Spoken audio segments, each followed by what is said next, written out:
I'm Therese, and I spent 5 weeks teaching in Singapore this summer, and I just want to give you a little background on my history there. So first, I kind of want to explain how the Singapore education system works. It is a lot different than our system here. So most kids actually don't go into early childhood education. They don't start school until primary 1 is what they call it. So that's equivalent to our grade 1, and then they'll have primary 2, 3, 4, 5, and 6, which is all equivalent to our grades in that level. The way it works is primary 6, what happens is they all take a national exam. They are quizzed on their math, science, social studies, and English. The kids in the top 10% then go on a track for 6 years until what they call it the fast track. So they'll go into what we call secondary school and junior college. So it's a combination of them both, and then they'll go straight on to university. These kids will end up being your doctors, your lawyers, anything that needs an extra specialization like that.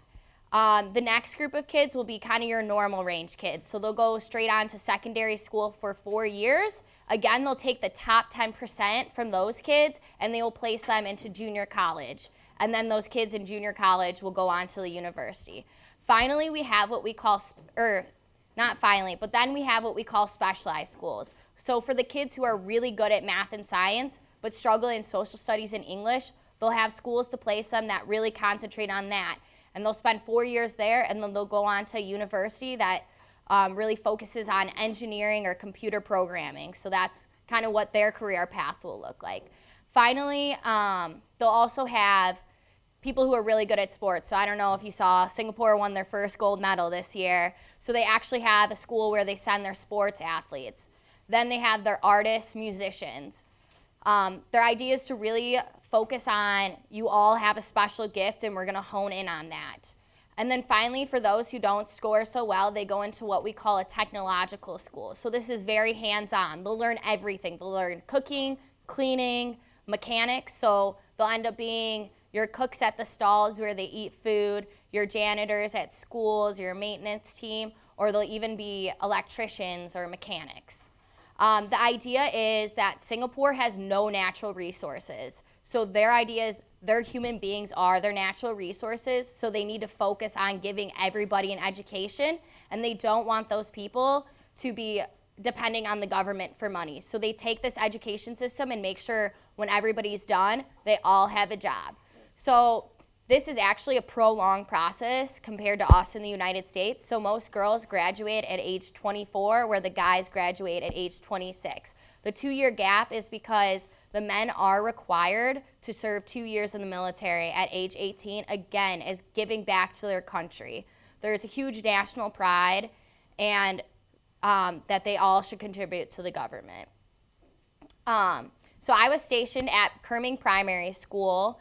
I saw a lot of these traditions and Singaporean values at place at the school. So I think what was shocking at first for me was when I walked into the school, all the kids, primary 1 through 6, were lined up in straight lines reading their books. And every day after that, every time the bell went off, the kids lined up and read their books silently as the teachers were doing other things. Really, none of the kids got up, misbehaved. There were a couple talkers, but they were immediately told, quiet, read your books. And this was really reinforced during the assembly that they had daily. They'd say, hey, we're reading our books because we want your minds to grow, things like that. So they never asked the kids to do something without explaining why they would do it. That kind of goes off the next thing. So as you see in the top right, their values. They have responsibility, resilience, respect. They actually also have 2 more values at that school, harmony and caring. This is something that, again, is established every single day at that morning assembly. The principal comes up and says, make sure you're respecting your friends, do the right thing. All these things trying to build the moral character of the students, and you even see that implemented in the classroom. So if a kid's talking over another kid, the teacher will say, are you respecting your friend by talking over him? So these are something that are just played out through the entire day. Finally, what I saw that was different was their school motto. So they said, connecting hearts, then engaging minds. I didn't really know at first what this meant. And then the principal gave us all a presentation and kind of explained it. So their idea is that the only way kids can learn is if they feel safe in the school. So you see this in practice. They have weekly Kerming chats. So the school name's Kerming, so that's why they call it that. So twice a week, they'll pull out a different student from their homeroom, and they'll just ask them, hey, what did you do this weekend? Or what did you do on holiday break? Really trying to get to know the kids.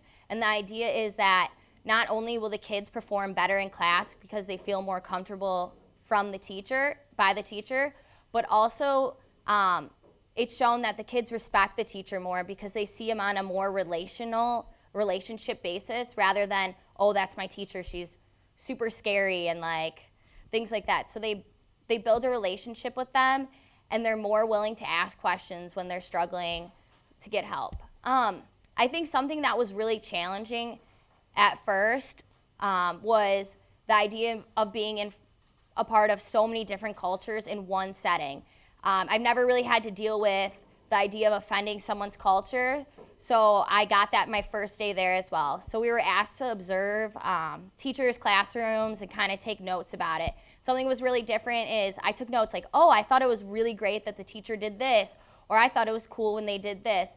And it's actually, it was seen as offensive. My mentor told me before I showed the teachers, thankfully, that it's seen as offensive to the teachers, that when you observe, you more say, the teacher wrote the problem on the chalkboard, the teacher did this, rather than complimenting them, because you guys, even me as an undergrad, they saw me as the same level as them.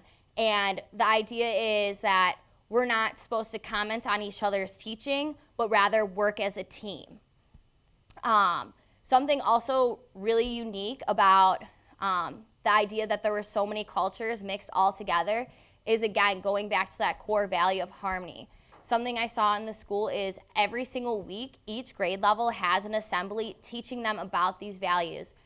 They were so realistic. I was able to attend the harmony assembly, and there was this Muslim teacher who got up in front, and she was a very well-known teacher. All the kids loved them. And they were talking about learning about other people's cultures and how you would ask your friends about your cultures. And the teacher was like, I get really offended when you guys come up to me and say, Madam Serena, what's that on your head? And like the kids all started laughing. They were really engaged. She was like, no, you don't say that. And you could see them really nodding along and understanding what she was saying. And then she was like, you come up to me and you say, Madam Serena, why do you wear that on your head? Is there a cultural reason for that? And the kids were like, oh, okay. And it was really interesting to see the kids go around that day and ask their friends, their teachers, all about their cultures, which kind of brings me to my next point, so my highlights of the trip. So up in the top corner is me and some of the interns that I worked with. 2 were from Switzerland. There were 3 from Singapore. There was me and then the principal and the VP of discipline. And this was actually on Racial Harmony Day. So that's a national holiday in which all the kids are encouraged to dress up in their traditional outfits. And what was really unique is not only did they dress up into their traditional outfits, they'll sometimes dress up into their friends. So my homeroom teacher actually gave a presentation about all the different cultures. The kids were super engaged, asking each other about the different cultures. And then they even had me talk about my culture, which was extremely exciting for me. I, as you can tell, wore a Muslim traditional costume, and that was super exciting for the kids. They were like, oh, Miss Gaffney, you're just like us, look. And that for me was, it helped me feel at home there. The next experience I had was I went to the bird park with my homeroom. And I think what was so special about this was that it was my second to last day with my class. I had really formed a strong bond with them. And what was nice is, so there's definitely a different culture. Teachers are a lot more strict there. They are managing sometimes 40 kids at once. And I'm a very loud person. I don't know if you got that yet. I'm fun. I like to laugh. And so what was really nice is I really got to blend that personality into my classroom. And so we're here at the bird park. I'm holding up my sign for my class. We've been practicing for a whole entire week to walk like penguins in the Penguin Cove, and we nailed it, let me tell you. And what was really special is that there were teachers from other schools like, oh, is this your class? Like, not confused at all, because let me tell you, when I was on those buses with blonde hair, people stared at me all the time. And I just really felt at home being with my kids out on a field trip, which is something that a teacher in Singapore does all the time. So it was a really special moment for me. And then finally here in the last corner was actually my last day in Singapore. So here I went with some of the teachers and one of my students, just so happened, because her mom was a teacher at the school, to Singapore's National Day celebration. So basically they have the national anthem play, they have performances from artists, and they have all these unique cultural experiences. And I think it really summed up my journey at Singapore altogether, because it's a really exclusive thing, and there's a lot of Singaporean pride. And I think what was so special about it is that for the first time in my life, I realized that there was no such thing as a minority in Singapore. So I went there completely alone. My parents took me at first, but I was there by myself, and I was immersed into the culture. I went to lunch with my teachers. I went to Hindu temple ceremonies. I ate at their local places. I shopped at their local places, and that's something I can't describe, feeling so part of a nation that I'd only spent 5 weeks there for. Obviously, besides just, traveling Singapore, I did have some time in the classroom. I had the opportunity to teach a Diamond 1. So the way their homerooms work is Kerming was originally a Chinese school, so they really emphasized jewels. So in every homeroom, there was a jewel name attached to it. So I had Diamond 1, 2 Onyx, 3 Jade, and 4 Diamond. I taught math in all those classes except for the 4 Diamond. My certification doesn't go up to 4th grade, so I just observed a science classroom. They use a lot of advanced technology, which was extremely interesting to me. As you could tell, that's my 3 Jade class. We got along really well, and then there's my 2 Onyx, getting really excited about a volume experiment we were doing. Finally, I just kind of want to talk about some of my takeaways from the experience. I think the number one thing that I learned doing my first lesson plan ever was you cannot plan for everything, and that simplicity is probably always the best. So my first lesson plan, I think I planned like 16 different things, like had it all color coordinated, all organized. 3 minutes into lesson, pretty sure I dropped everything. Color organization did not work. I was a complete mess. And we got through it. And something my cooperating teacher actually did is the next day I came into class and she's like, "Oh yeah, you're teaching the lesson." And I was like, "What?" I didn't prepare anything.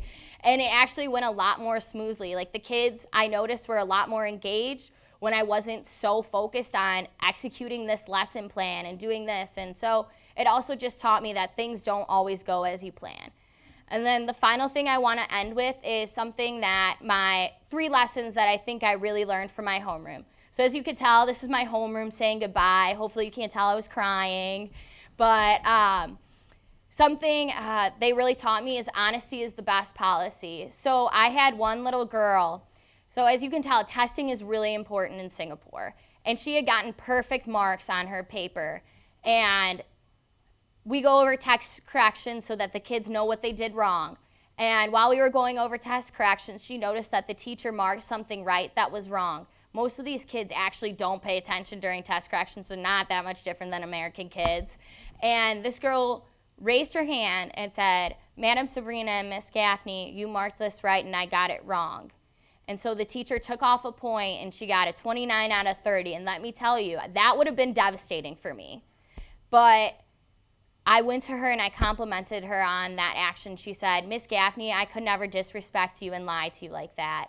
And that was so touching to me. And it really showed me that these kids do listen to us, do take these moral values seriously. The second thing that I learned from them is that compliment anyone no matter what, even if it's so weird. So my kids would say to me, "Miss Gaffney, I love your face. Where'd you get it?" And I'd be like, "What?" And they would say the weirdest things to each other, like, "That marker smells weird, but that's cool." And they just always built each other up.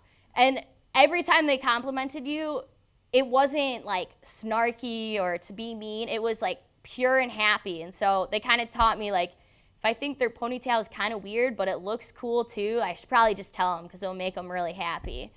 And then the last thing that I learned from my class is to always pick each other up when you fall down.